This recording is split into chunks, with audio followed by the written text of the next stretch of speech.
राज्यामध्ये विधानसभेची रणधुमाळी लागलेली आहे आणि यातच उत्तर महाराष्ट्रातील महायुतीच्या उमेदवारांच्या प्रचारार्थ आज नरेंद्र मोदींची धुळ्यामध्ये सभा पार पडते आहे। आपण आता ज्या ठिकाणी ही सभा पार पडणार आहे आपण त्या सभेच्या ठिकाणी आहोत।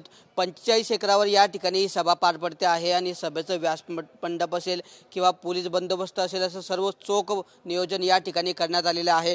जवळपास 1 लाखांपेक्षा जास्त लोकांची या सभेला उपस्थिती राहील असा अंदाज या ठिकाणी व्यक्त केला जातो आहे। नरेंद्र मोदी यांची राज्यातली नव्हे तर उत्तर महाराष्ट्रातील सुद्धा ही पहिलीच सभा आहे। आपण जर लोकसभेचा विचार केला तर लोकसभेमध्ये 8 जागांपैकी फक्त 2 जागा उत्तर महाराष्ट्रात या महायुतीला मिळाल्या होत्या आणि मोठा फटका हा या महायुतीला लोकसभेमध्ये बसला होता। आणि या सर्व गोष्टी लक्षात घेता या ठिकाणी महायुतीने उत्तर महाराष्ट्रावर लक्ष केंद्रित केल्याचं पाहायला मिळतं आहे आणि त्याचाच एक भाग म्हणून उत्तर महाराष्ट्रातूनच नरेंद्र मोदीच्या सभांचा हा शुभारंभ होतो आहे आणि धुळ्यामध्ये त्यांची आज ही पहिली सभा या ठिकाणी पार पडते आहे।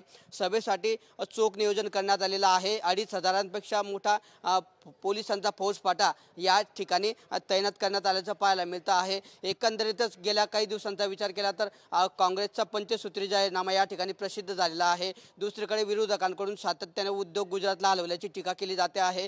तर गेल्या 5 वर्षांमध्ये अनेक प्रकल्प सुद्धा रखडलेले आहेत। या सर्व गोष्टींबद्दल या ठिकाणी नरेंद्र मोदी काय संबोधित करतात याकडे संपूर्ण राज्याचं लक्ष लागलेलं आहे। Camera person Kishor Patil, TV9 Marathi, Dhule.